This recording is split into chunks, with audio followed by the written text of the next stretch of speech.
up, guys? So let me take the time out just to explain this idea by itself. Now, if you've watched all of my videos, or a lot of my videos, you might understand by now that a major part of the philosophy on my channel, or my website, or a major part of the philosophy that I really share with people is that people can really use anything as money, and that the entire economy is just trading. You trade this for that. You trade this for money, you trade the money for something else. And what really kind of gives money its value is the group of people willing to trade their stuff for money. Because if you trade your stuff for the money, then there's a big old group of people. You have a lot of options as to where, you can trade that money. And so that's really the basis of it all. This is just something I propose as kind of a really good idea, I feel like. At the end of the day, the whole philosophy is really, it stands on its own. But this just seems to be a really good idea. So I'm going to explain it. It's what I call a new monetary system. It's really simple. As you can see, you got people. This is the government, it's a little government building. People coming into the government building, okay, that kind of symbolic of people, kind of comprising the government. After all, that's what it's supposed to be, a democracy, people deciding what they want for themselves, really, right? And the government printing money for what? Public works, let's say highways. I'll just draw a street real quick.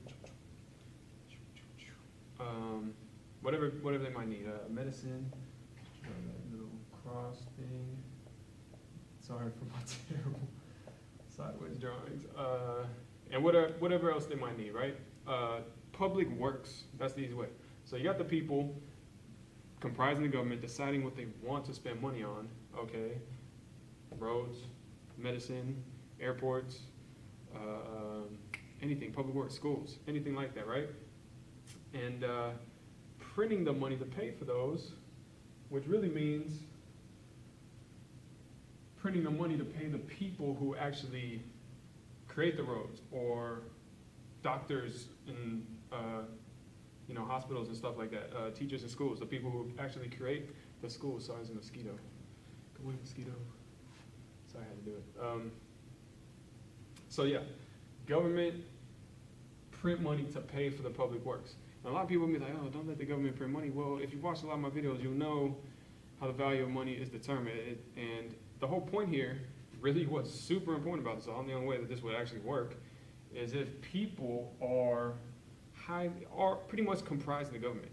Like there can't be any like arbitrary runaway government that just decides that it wants to do stuff all by itself. Kind of like, no, that's not what it's supposed to be. After all, the government's supposed to be a democracy. It's supposed to be for the people, by the people. The people are supposed to come together in Congress or whatnot, get together collectively. They get representatives, they elect them to get together and talk about stuff that's good for themselves, like roads, medicine, airports, schools, whatever, all that good stuff. And so that's what's super important, is that people are very, very, very, very, really tight on what they choose to spend money on. And with that, there should not be any frivolous money creation and spending on random crap. So you wouldn't really have to worry about that. But secondarily, there's this thing that happens, and I've shown this 100 times on my videos. You have money. I draw a little G for greenbacks because, believe it or not, Abraham Lincoln actually did this to pay soldiers during the Civil War. And right here we have goods.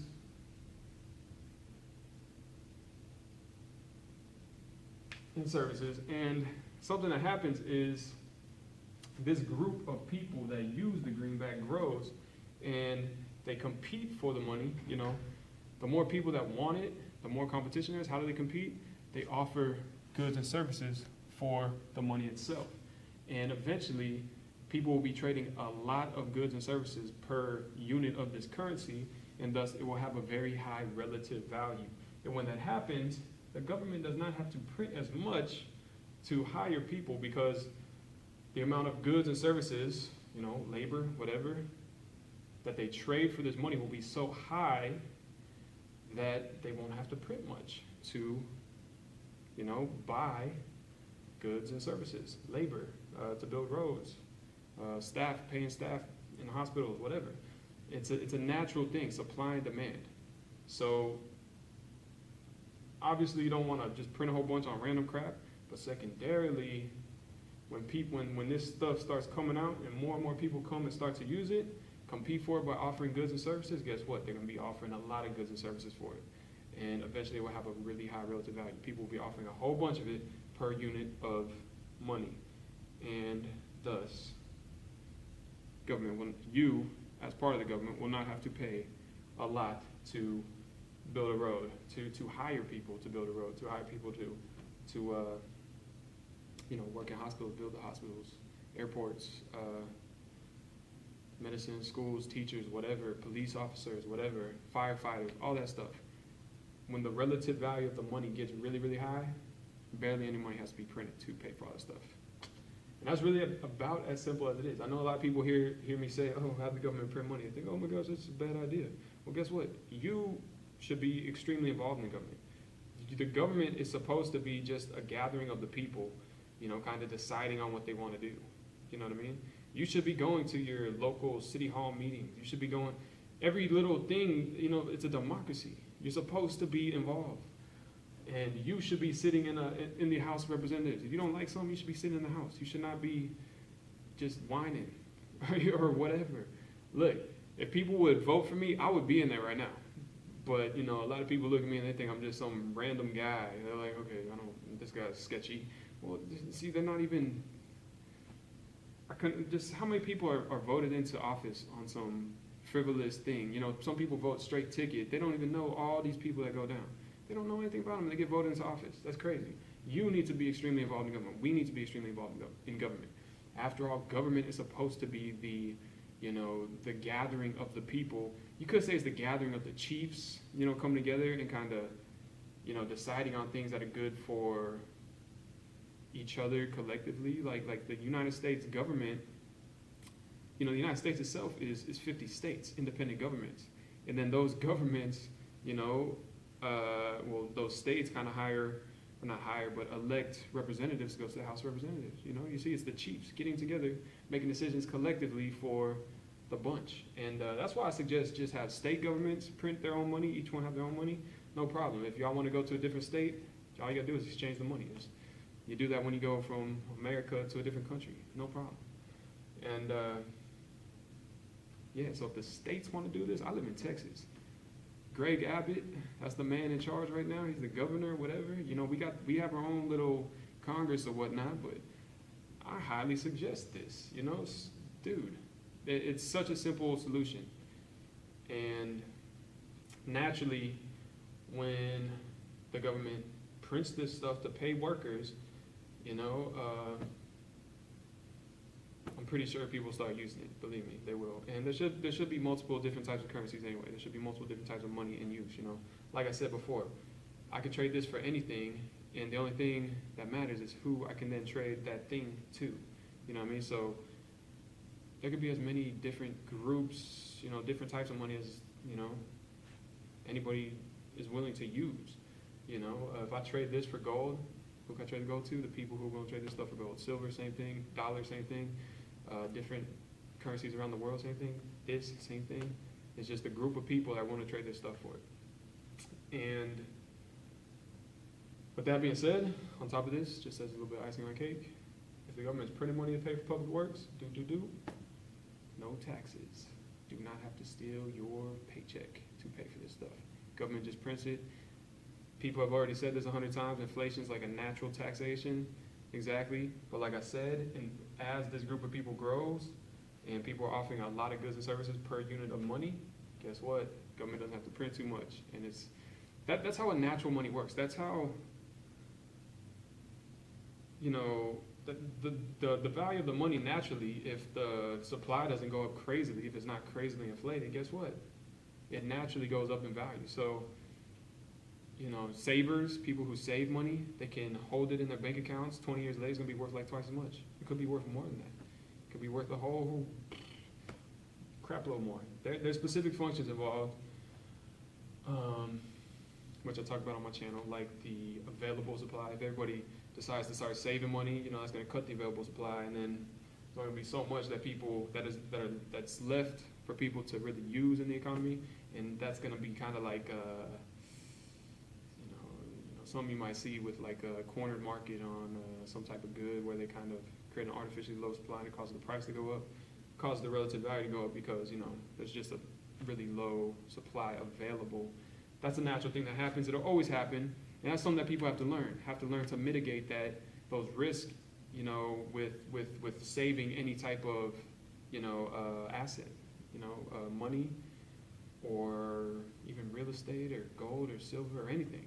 You have to understand those risks involved and how things change value. And that is a large part of what I talk about in my videos, on my channel, all this stuff. And it's very simple stuff. Supply and demand is very simple. Like I said, it's how much supply and demand for it. What is the demand? The demand is how much stuff people are offering for it. The demand and the competition for it comes by way of people offering stuff. So there's a relative value. And this just seems to be like the best freaking solution I can think of. I want to draw an airplane. I'm not very good at drawing airplanes, but why not? Oh my gosh. I was trying to, but yeah. That's just a bird.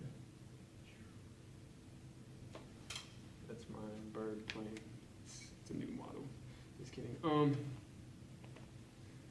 So yeah, this is by far, obviously people can use whatever they want as money. They can use gold, silver, they can continue to use the dollar. That's very stupid. It's kind of like using,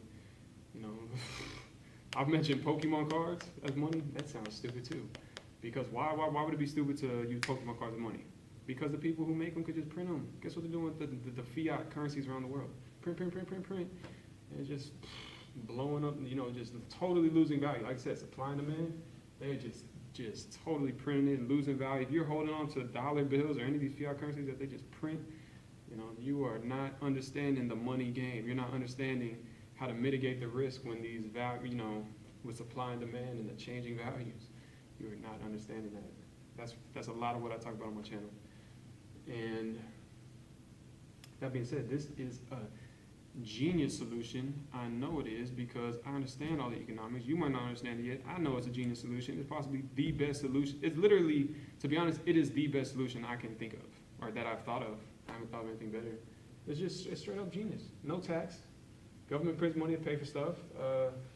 As people start to use that money, the value goes up, and the government has to print less and less. There's no serious inflation, but it all depends on people making up the government. You can't let any type of government be a runaway government. No, dude.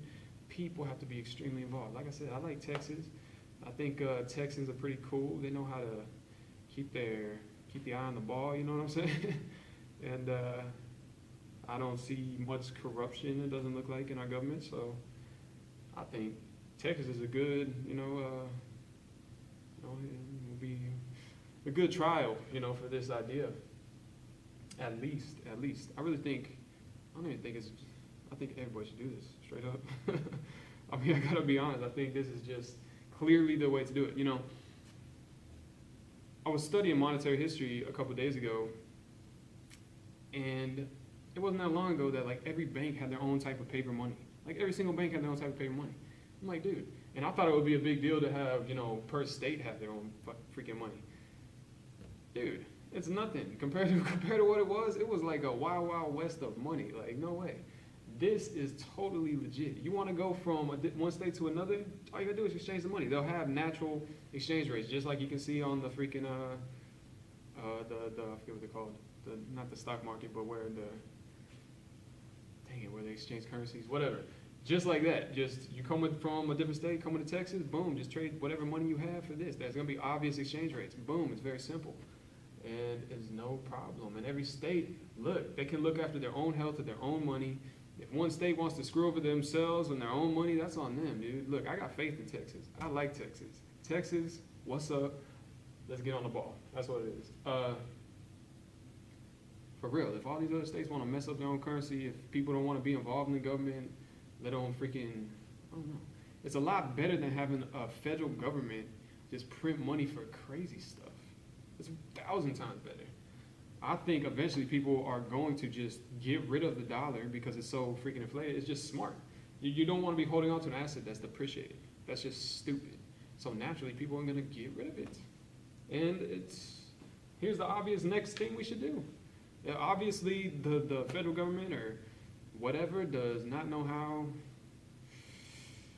They messed up. Nobody wants to use that dollar anymore, you know? They just printed it like crazy, spend on crazy stuff, you know? That's fun, you know, whatever. So everybody wants to drop the dollar, cool. Let's move on to something way better.